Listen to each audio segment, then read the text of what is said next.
আসসালামু আলাইকুম ভিউয়ার্স। আজকের বিষয় হলো যে কিভাবে আমরা কোনো অ্যাপ বা কোনো সফটওয়্যার ছাড়া আমরা কোনো একটা ছবিকে পাসপোর্ট সাইজ ছবিতে রূপান্তর করতে পারি। এর জন্য আমি প্রথমে গুগল ক্রোম ব্রাউজারটা ওপেন করে নিচ্ছি। এটা ফোন থেকেও করা যাবে, প্রক্রিয়া একই। ফোনেও গুগল ক্রোম ব্রাউজার আছে। আমি গুগল ক্রোম ব্রাউজারটা ওপেন করে নিলাম। এবার সার্চ বারে লিখব যে passport size photo maker. Search দেওয়ার পরে এই অ্যাড্রেসটা মনে রাখতে হবে, www.parsofoto.com parsofoto.com। এটা parsofoto.com-এ ক্লিক করলাম। ক্লিক করার পর এরকম চলে আসলো, এটা ফ্রি।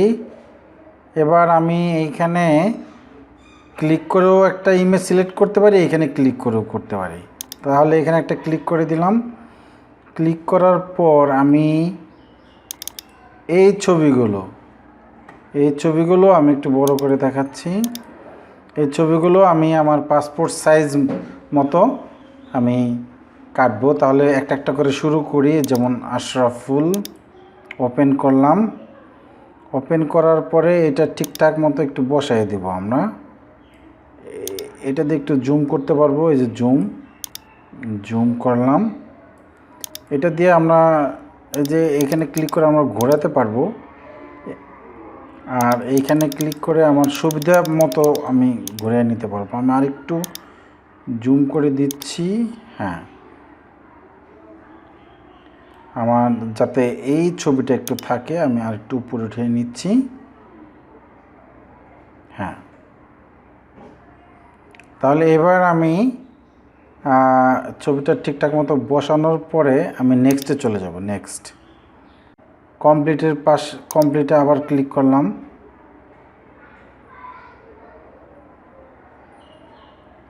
ও আচ্ছা, এখন কমপ্লিট হয়ে গেছে। এই যে কমপ্লিট হয়ে গেছে। এখানে সাইজটা দেখা দিচ্ছে 35 mm বাই 45 mm, মানে মিলিমিটার। এবার আমি যে এখানে ডাউনলোড ক্লিক করলে ডাউনলোড হয়ে যাবে। ডাউনলোড হয়ে গেল। ডাউনলোড হয়ে এটা কোথায় থাকবে? Show in folder. আমি একটু দেখি। এটা আছে হলো ডাউনলোডসে আছে। এইভাবে আমি সবগুলো ছবি পাসপোর্ট সাইজ করব। আচ্ছা, আমি আরেকটা করে দেখাচ্ছি। এবার আমি এখান থেকে আমি আবার সহজে যে ক্রিয়েট পাসপোর্ট ফটোতে ক্লিক করব। এবার আমি আবার এখানে ক্লিক করে এবার দীপনের ছবিটা নিয়ে আসি। এবার দীপনের ছবিটা একটু জুম করে বসাই,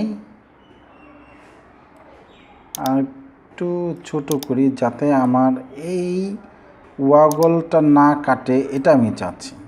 কাটলে যে সমস্যা তা না। হ্যাঁ, আর একটু জুম করা যায়। হ্যাঁ,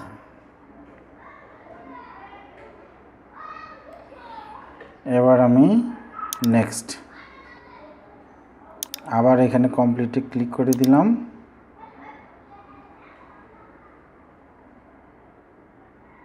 এবার কমপ্লিট হয়ে গেল। এবার আমি আবার ডাউনলোড করে নেব। এইভাবে আমি সবগুলো ছবি আমি পাসপোর্ট সাইজ রূপান্তর করে নেব। আর এটার ফাইল সাইজটা কত হয়েছে আমি একটু দেখি ব্রাউজারে ফাইল সাইজটা বলেছে কি না।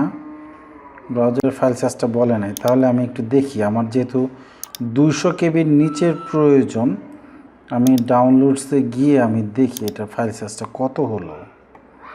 রাইট বাটনে ক্লিক করে প্রপার্টিজে গেলেই হবে। ও আচ্ছা আচ্ছা, 363 কেবি হয়েছে। এটা কত হয়েছে আমি আর একটু দেখি। 256 কেবি। হ্যাঁ, তো আমার বিশ্বাস যে এবার service.scout.gov.bd-তে আমরা এন্ট্রি দিতে পারবো, কিংবা পাসপোর্ট সাইজ ছবি আমাদের নানা কাজে লাগে। আশা করি যে যাদের পাসপোর্ট সাইজ ছবি তৈরি করার প্রয়োজন এবং ফটোশপ চালাতে পারেন না, তাদের এই ভিডিওটা কাজে দেবে। ঠিক আছে, সবাই ভালো থাকুন।